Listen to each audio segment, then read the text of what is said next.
Hi friends and welcome to another video of Just Being Honest. In today's video, we'll be looking at T-bills and answering some of the questions that people have about T-bills from Seedly website. So I've looked through some of the comments that people have posted on Seedly website regarding T-bills, and I'll be using this video to answer some of the questions about it. The T-bill that we'll be looking at is the PS22119T 6 months T-bill that was issued on 4th October 2022, and we're using this T-bill for reference to answer the questions.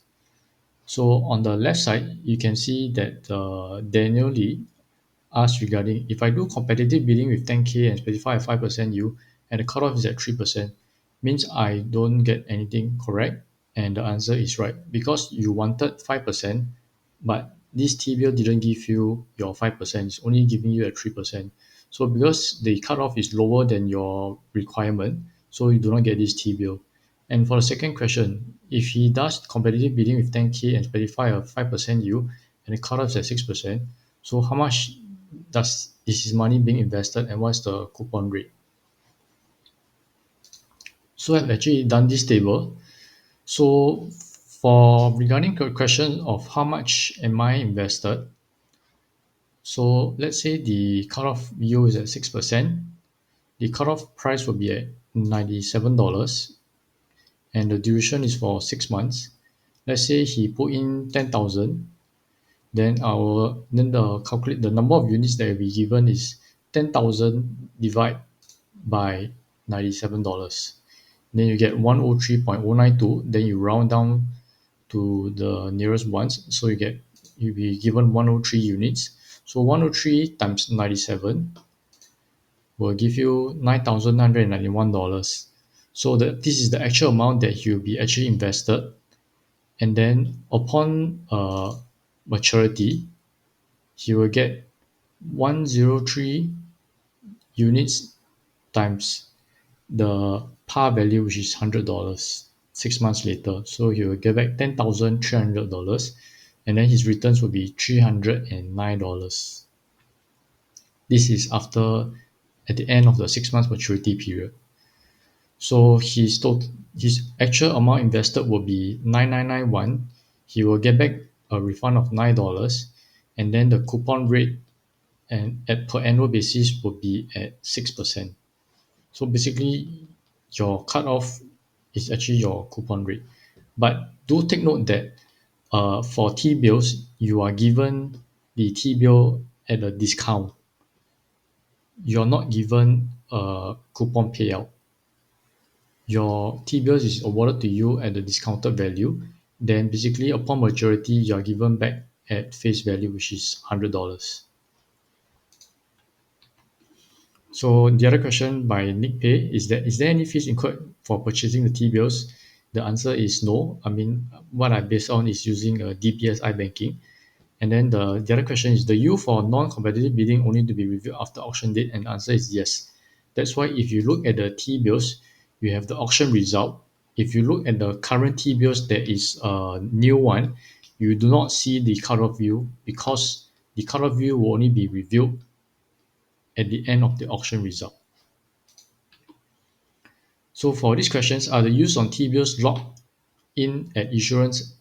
And the answer is yes.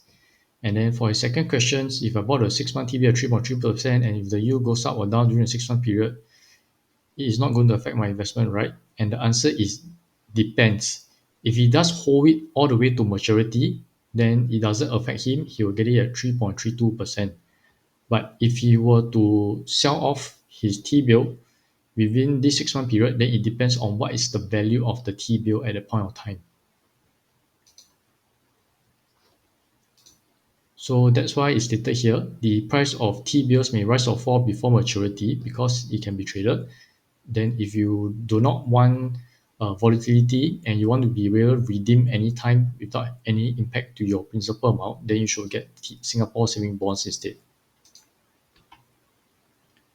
So the next question is by Irene. She asks, hi, do the bank pay us the full interest upfront upon successful bids on the 6-month T-bills? And the answer is no. The so-called interest is paid only upon maturity. This is a short announcement for InvestingNote. So InvestingNote is organizing their annual virtual trading tournament, which is now open for registration. They are inviting you to one of the region's most biggest and most exciting trade sport tournament. For this year's tournament, it's held in partnership with UBS and SGX, and this tournament focuses on the trading of daily leverage certificates. Whether you are long or short on the market, you can meet and battle other traders in this year's tournament where every participant's portfolio will be made transparent to the public. So if you are interested to join, there's a link in the description where you can click on it to join right now. Do note that this is all virtual capital, but the prizes are real and is worth up to $10,000. Do register now and stand to win prizes such as an Apple TV, a Samsung monitor, or a Nintendo Switch, and also many various prizes as well. So hurry, do click on the link in the description below. And now back to the video. Next question. When you apply for non-competitive T-bills, it says non-competitive bid may result in negative bid yield. So based on this, what does this mean? This means that from MAS website historical prices, it has showed that the yield for T-bills has never gone below zero, and it may go below zero, and it depends on the market conditions as well. So for example, there are cases where in some countries the bonds are given out at a negative yield because they want the people to be investing their money and not to keep the money.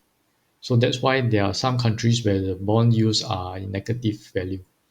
But in this case, for Singapore T bills, so far it has never gone below zero. So it has always been positive. But you may not know what happens in the future. Then it states, will my application be rejected if that happens? And the answer is no, if you choose non-competitive bid. Because non-competitive bid means that you are essentially taking whatever that is the result. Only if you choose competitive bid and you state uh, what is the yield that you want, and if you do not get more than the yield that you wanted, then your bid will not go through. Then the third question, will my money be kept with MBS till maturity at 0% yield? It depends on what is the cutoff yield. Then by Kelte, what are the risks of T-bills? Besides selling off early before the 6-month holding period, for example, essentially, as you mentioned, if you sell off early, then it depends on what is the value of the T-bills that's being traded in the market. And the risk-wise for T-bills, I mean, it's backed by Singapore government, so the sovereign credit rating is also AA, which is the highest. And risk-wise, I mean, unless Singapore goes down, otherwise there shouldn't be much risk for T-bills, but you may never know. Then this one, does anyone know why the result stated is 3.32%, but based on the refunded value and calculated backwards, it's only 3.31? So for this calculation of the 3.32, I've done it here. Let's say cutoff price is 98.345.340, which I believe in the results is 98.345. So for this discrepancy, I believe is due to the decimal place issues. So that's why if let's say if you invest $1,000, you will actually get back $16 and 93.45, $16.55. So this is just a decimal place rounding error. And then by rate crypto for 6-month TVL, what are the pros and cons of competitive versus non-competitive?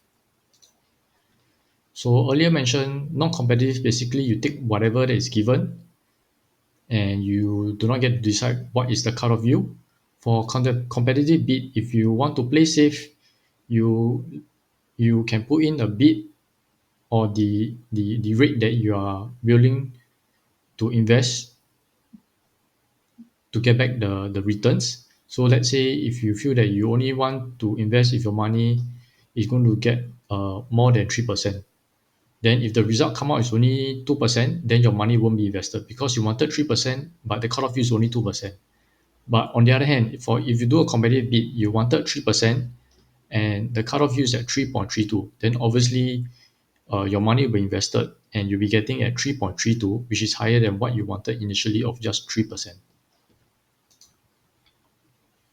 Then this person, Angeline, asks, can I ask how your holdings reported in CDP if you have purchased say 10,000 worth of T-bills and only reported 10,000 or less? So this is how it will actually be looking like.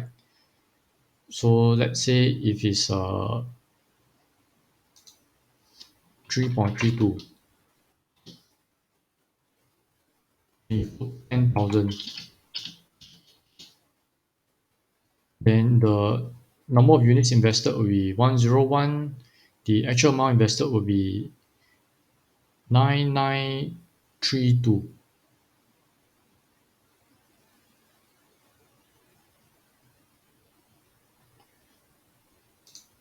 Then the amount you receive back upon maturity is at $10,100. Your refund, I believe, should be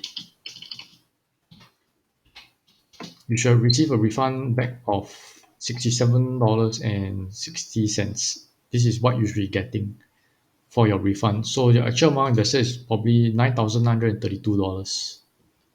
This actually can be seen in your CDP and also based on your uh, bank statement, based on the refund that you get back. Then this one, it says, by right, today is the issue date. I don't get to see mine via my CDP account. So I believe from the auction results, the issue date is 4th October 2022. Probably you can check it after 3 p.m. or even the next day, then it should be in your CDP account. So you should be able to see the number of units that you're given. That's all for today's video. Hope you learned something new regarding T-bills. Do hope you enjoyed this FAQ of what are T-bills and what are the questions that people have about T-bills. And from today's quote, it states that following the light of the sun, we left the old world. So do always remember to make smarter financial decisions and have a great day ahead. And bye bye.